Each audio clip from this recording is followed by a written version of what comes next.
بسم اللہ الرحمن الرحیم الحمد للہ نحمده ونستعینه ونستغفره ونؤمن به ونتوکل علیہ ونعوذ باللہ من شرور انفسنا ومن سیئات اعمالنا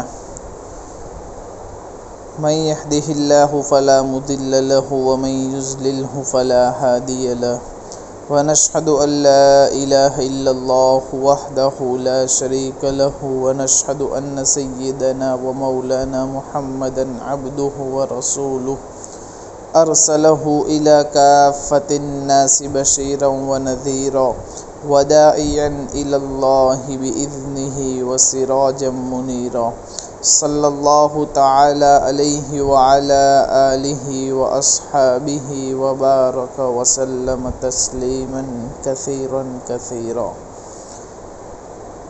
اما بعد فاعوذ باللہ من الشیطان الرجیم بسم اللہ الرحمن الرحیم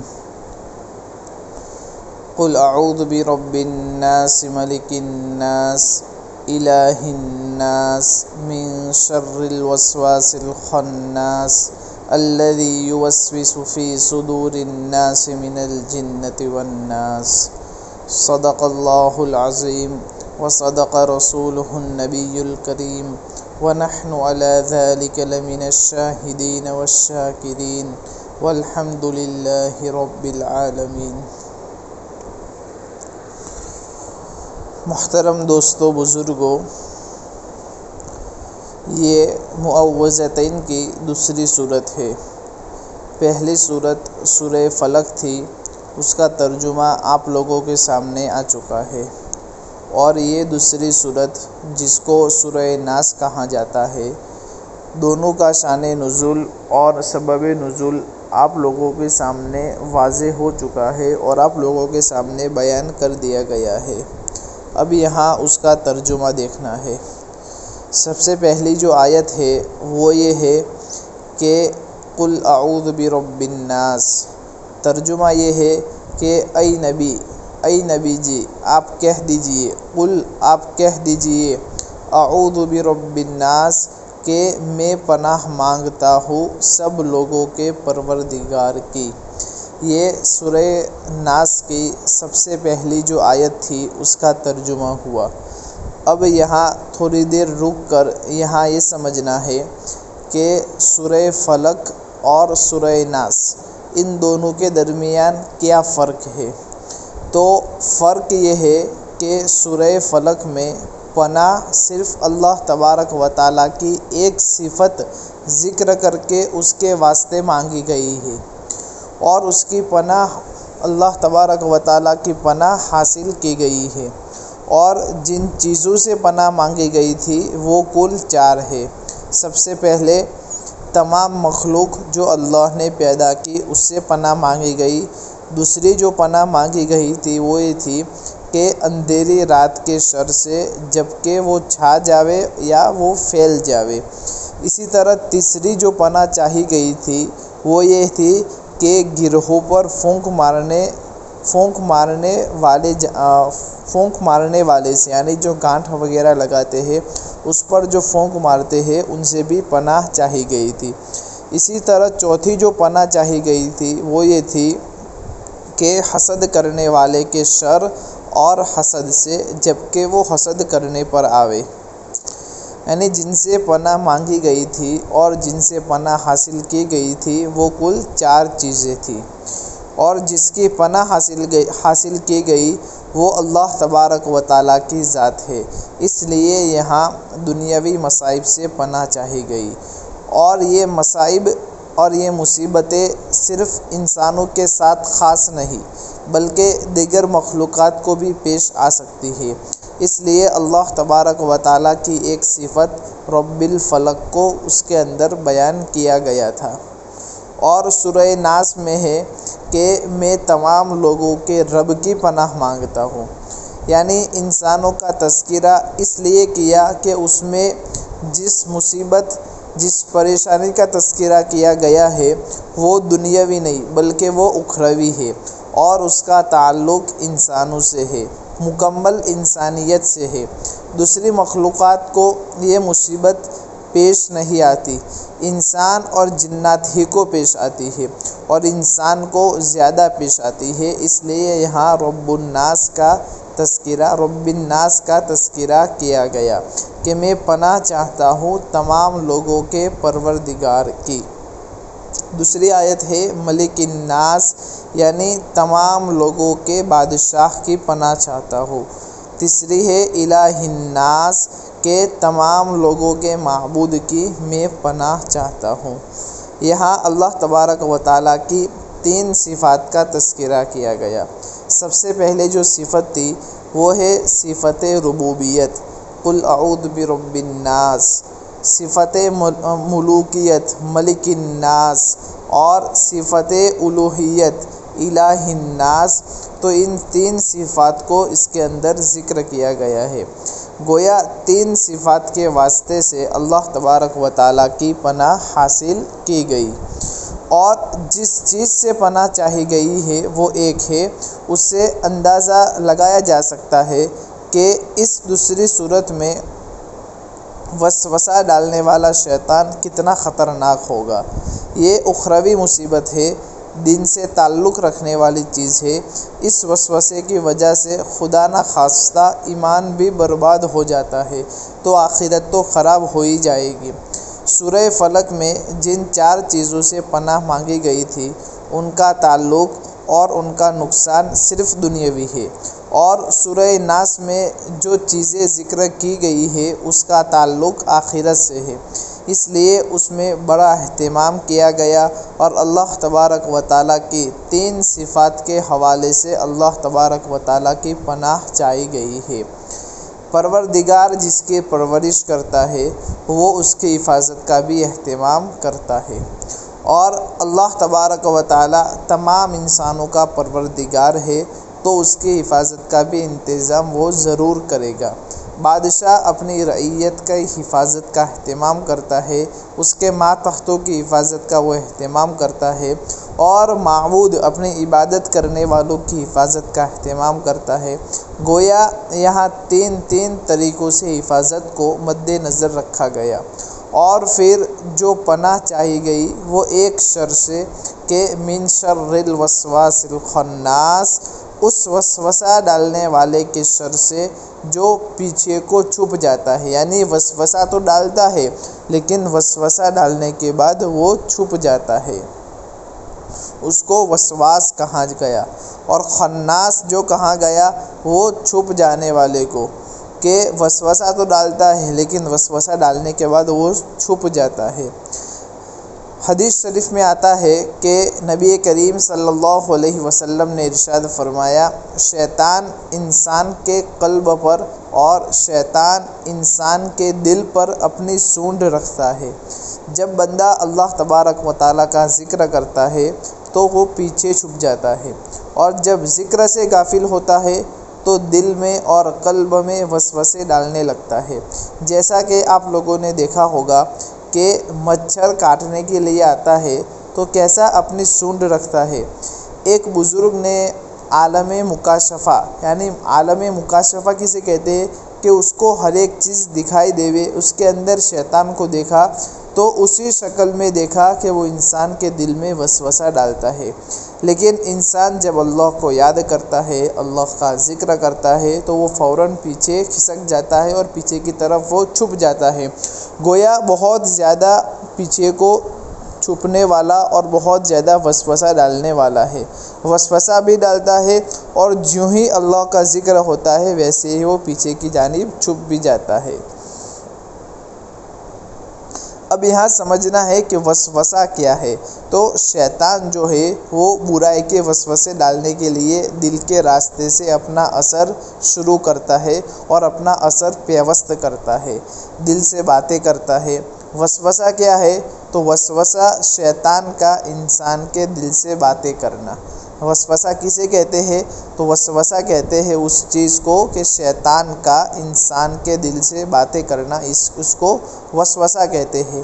ہمیں آواز نہیں سنائی دیتی، دل میں وہ سامنے آتا ہے لیکن وہ نظر نہیں آتا، اسی طرح شیطان انسانی قلوب میں، انسانی دلوں میں اپنا اثر ضرور داخل کرنے کی کوشش کرتا رہتا ہے۔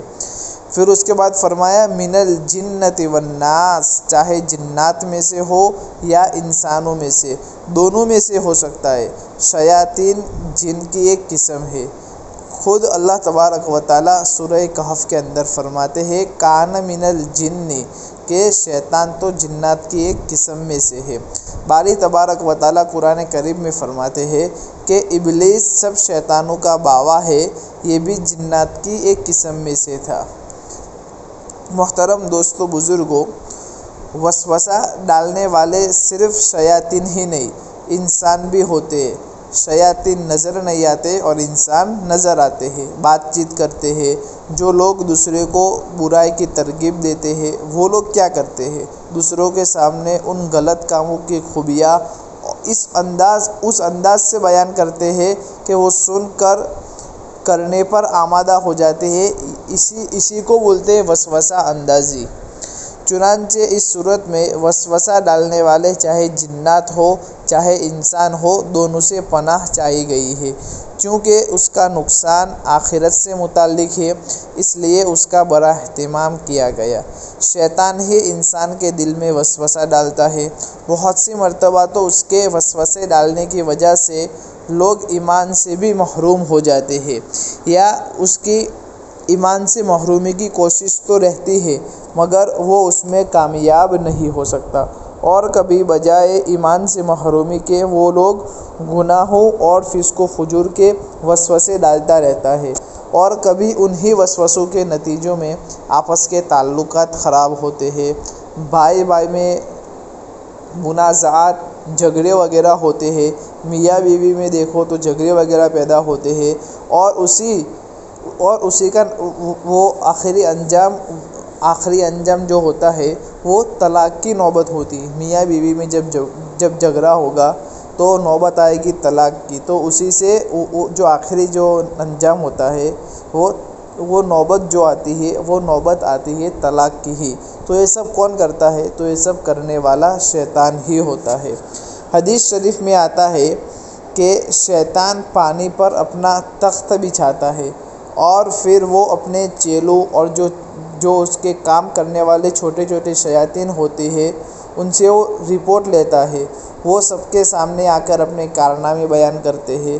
ایک کہتا ہے کہ میں فلاں آدمی کے پیچھے رہا، وہ نماز پڑھنے کے لیے جا رہا تھا تو اس کو نماز پڑھنے سے میں نے روک دیا اور نماز پڑھنے میں نے نہیں جانے دیا۔ دوسرا کام کے اندر میں نے اس کو مشغول کر دیا، دوسرے کام کے اندر میں نے اس کو لگا دیا۔ فلاں آدمی نیک کام کرنے جا رہا تھا، میں نے اس کو وہاں سے ہٹا کر دوسرے کام میں مشغول کر دیا۔ اسی طرح ہر ایک اپنا کارنامہ بیان کرتے رہتے ہیں۔ وہ سب سے کہتا ہے کہ تم نے کچھ نہیں کیا، یعنی شیطان کہتا ہے کہ تم نے کچھ نہیں کیا۔ اسی دوران ایک شیطان آ کر کہتا ہے کہ میں نے میاں بیوی میں آپس کے تعلقات خراب کیے، یہاں تک کہ ان دونوں کے درمیان نوبت آ گئی جھگڑا کرنے کی، تو ان دونوں کی آپس کے اندر یوں سمجھو کہ طلاق واقع ہو چکی۔ تو وہ اس کو یعنی شیطان اس آنے والے شیطان کو قریب کرتا ہے اور اس طرح کہتا ہے کہ نعم انت، کہ تو بہت اچھا آدمی ہے۔ یہاں تک کہ حدیث شریف میں آتا ہے کہ وہ شیطان اس آنے والے شیطان کو معانقہ کرتا ہے، گلے لگاتا ہے، اور یہ بات خود مسلم شریف کے اس کے اندر بھی موجود ہے۔ چنانچہ جو طلاقیں واقع ہوتی ہے، میاں بیوی کے جھگڑے ہوتے ہیں، ان میں بھی شیطان کا وسوسہ اندازی کا دخل ضرور ہوتا ہے، اور اس سے حفاظت کا طریقہ یہی ہے کہ ان صورتوں کو بکثرت پڑھنے کا معمول بنایا جاوے۔ جہاں میاں بیوی کے جھگڑے بہت ہوتے ہو تو اس کا بہت آسان وظیفہ اور بہت آسان طریقہ یہ ہے کہ اس صورت کو پڑھنے کا اہتمام کرے۔ شیاطین کے اور شیطان کے وسوسہ اندازی کی وجہ سے ایسا بعض مرتبہ ہو جاتا ہے۔ تو جب ہم ان صورتوں کو پڑھیں گے تو اللہ تبارک و تعالیٰ سے قوی امید ہے کہ اللہ تبارک و تعالیٰ ہمیں اس سے نجات نصیب فرمائیں گے۔ آدمی کو جو وسوسے ڈالے جاتے ہیں ان کو علماء نے لکھا ہے کہ بعض روایتوں سے بھی معلوم ہوتا ہے، جیسے نماز میں وسوسہ کہ بخاری شریف کی ایک روایت ہے، حضور صلی اللہ علیہ وسلم فرماتے ہیں جب اذان ہوتی ہے تو شیطان اذان کی آواز سن کر ہوا چھوڑتا ہوا بھاگتا ہے، اس لیے کہ جو بھی اذان کی آواز سنے گا اللہ تبارک و تعالیٰ نے اس پر لازم کر دیا ہے کہ وہ گواہی دے، اور شیطان گواہی دینے کے لیے تیار نہیں ہے۔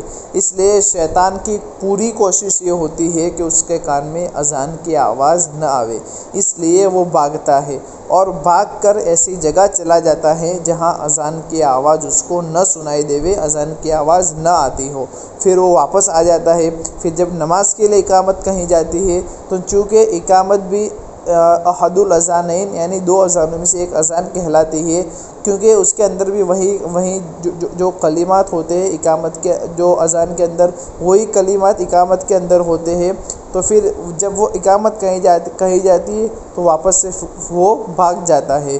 اور پھر جب اقامت پوری ہوئی اور نماز شروع ہوتی ہے تو انسان کے دل پر آ کر وہ بیٹھ جاتا ہے۔ حضور صلی اللہ علیہ وسلم فرماتے ہیں کہ جو چیزیں اس کو نماز سے پہلے یاد نہیں تھی، جن کی طرف اس کا دھیان توجہ بھی نہیں تھا، نماز کی نیت باندھی نہیں کہ وہ شیطان کہتا ہے کہ اس کو یاد کر، فلاں یاد کر، یعنی گویا وہ عجیب چیزیں اس کو یاد دلاتا ہے، یہاں تک کہ وہ اپنی قرات بھی بھول جاتا ہے اور اس کو غلطی ہو جاتی ہے، تو اس کو کہتے ہیں نماز کا وسوسہ۔ اسی طرح وضو کا بھی وسوسہ ہوتا ہے، اس لیے کہ وضو جو ہے وہ نماز کا مقدمہ ہے۔ نماز تبھی صحیح ہوگی جب ہمارا وضو صحیح ہوگا، جب ہم باوضو ہوں گے تبھی ہمارا نماز صحیح ہوگی۔ اس لیے کہا جاتا ہے کہ وضو نماز کا مقدمہ ہے۔ تو وضو میں وسوسہ ڈالنے والا بھی ایک شیطان ہوتا ہے، اور مستقل اس شیطان کا نام بھی بعض لوگوں نے نقل کیا ہے، اور اس کا نام بعض لوگوں نے ولحان لکھا ہے، یعنی بعض لوگ وضو میں بھی وسوسہ کا شکار ہوتے ہیں۔ وضو کرنے کے لیے جب بیٹھتے ہیں تو آدھا گھنٹہ، ایک گھنٹہ تک ان کا وضو ہی ختم نہیں ہوتا۔ یہ شیطان کا اثر ہوتا ہے۔ ظاہر ہے کہ کوئی آدمی کب تک اس کا مقابلہ کرے گا۔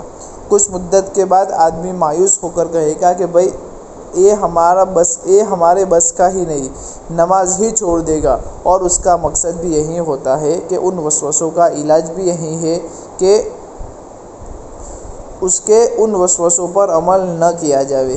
اس لیے حضرت گنگوہی علیہ رحمہ کے متعلق لکھا ہے کہ حضرت فرماتے ہیں کہ میں ایک مرتبہ وضو کر کے اٹھا تو خیال آیا کہ کوہنی ذرا خشک رہ گئی ہے، تو وہ گئے اور اس کو دھو لیا تاکہ شک دور ہو جاوے۔ اس کے بعد نماز کی نیت باندھنا ہی چاہتا تھا کہ پھر واپس سے خیال آیا کہ دوسری بھی کوہنی خشک رہ گئی ہے، پھر جا کر اس کو دھویا تاکہ یہ جو شبہ دل کے اندر پیدا ہوا تھا وہ بھی باقی نہ رہے۔ پھر نماز کی نیت باندھنے ہی چاہتا تھا کہ واپس دل کے اندر خیال آیا کہ پاؤں کا ٹھکنا بھی ذرا خشک رہ گیا ہے۔ جب یہ خیال آیا تو سوچا کہ یہ تو شیطان کی جانب سے ہی ہے، تو حضرت فرماتے کہ میں نے کہا اب تو میں بغیر وضو کے ہی نماز پڑھوں گا۔ پھر وہ خیال زندگی بھر نہیں آیا، تو اس کا علاج یہی ہے۔ موطا امام مالک کے اندر لکھا ہوا ہے کہ حضرت سعید ابن مسیب جو تابعین کے اندر سے ہے، یعنی یوں سمجھو کہ جو کبار تابعین میں سے ہے، ان کے پاس ایک آدمی آیا اور کہا کہ جب میں نماز کی نیت باندھتا ہوں تو نماز میں یہ خیال آتا ہے کہ کچھ قطرہ نکلا اور کچھ تری مجھے محسوس ہوتی ہے۔ تو حضرت سعید ابن مسیب رحمۃ اللہ علیہ نے کہا کہ وہ میری ران پر بہہ کر نیچے اتر بھی جاوے تب بھی میں نماز نہیں توڑوں گا۔ یہ سب جو ہوتا ہے وہ شیطان اس طرح نماز کے اندر وسوسہ ڈالتا ہے تاکہ آدمی نماز کو توڑ کر دوسرے کام کے اندر مشغول ہو جاوے۔ محترم دوستو بزرگوں، اب آخر کے اندر ایک بات بیان کر دوں کہ وہم کا کیا علاج ہے۔ تو بخاری شریف کے اندر ایک روایت ہے کہ ایک آدمی کے متعلق حضور صلی اللہ علیہ وسلم سے عرض کیا گیا کہ وہ نماز کی نیت باندھتا ہے تو اس کو خیال آتا ہے کہ ہوا خارج ہوئی، اور اس کی وجہ سے وہ نماز توڑ کر وضو کے لیے جاتا ہے، اور اس کو بار بار یہ وہم ہوتا ہے۔ بعض مرتبہ گیس کی وجہ سے ہوا جو ہے وہ مخرج تک آ کر واپس بھی چلی جاتی ہے، لیکن آدمی کو یوں خیال آتا ہے اور یہ شبہ ہوتا ہے کہ شاید ہوا نکل گئی ہوگی اور وضو ٹوٹ گیا ہوگا۔ تو حضور صلی اللہ علیہ وسلم نے فرمایا کہ جب تک آواز نہ سنے، یعنی ہوا کے خارج ہونے کی آواز نہ سنے یا بدبو محسوس نہ کرے، تب تک نماز کو نہ توڑو۔ اس کا مطلب یہ بھی نہیں کہ جس آدمی کو یہ مرض نہیں اور اس کو یقین ہے کہ ہوا نکلی، پھر یوں کہے کہ میں نے تو آواز نہیں سنی۔ یہ حکم اس شخص کے لیے ہے جو وہم کا شکار ہو، اسی کو حضور صلی اللہ علیہ وسلم نے بیماری سے نکالنے کے لیے ایک تدبیر بتلائی ہے، ورنہ اصل تو یہ ہے کہ جب کسی کو وضو کے ٹوٹنے کا یقین ہو جاوے تو چاہے بدبو محسوس ہوئی ہو یا نہ ہوئی ہو، آواز سنی ہو یا نہ سنی ہو، وہ اس کا وضو باقی نہیں رہا، اس کو وضو کرنا ضروری ہے۔ یہاں اس مجلس کو ختم کرتے ہیں۔ اس سے پہلے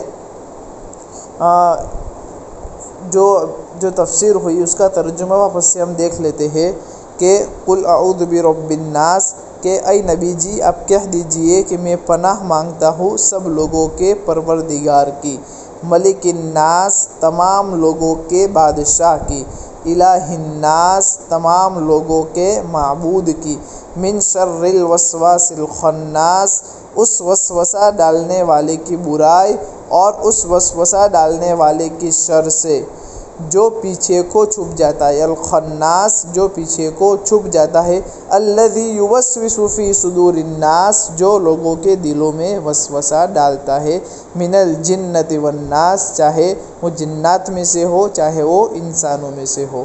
بہرحال معوذتین کے خاص خاص فضائل بھی وارد ہوئے ہیں اور یہ معوذتین خاص مقاصد کے لیے بھی نازل کی گئی ہے۔ اس کے مقاصد کیا ہے، اس کے فضائل کیا ہے، اس کو انشاءاللہ ہم آئندہ کل کے مجلس کے اندر سمجھیں گے۔ آج اسی بات پر ہم اپنی آج کا جو عنوان تھا اس کو ختم کرتے ہیں۔ اللہ تبارک و تعالیٰ سے دعا ہے کہ جو کہا گیا اس پر اللہ تبارک و تعالیٰ ہم کو عمل کرنے کی توفیق مرحمت فرمائے۔ وآخر دعوانا ان الحمد للہ رب العالمین۔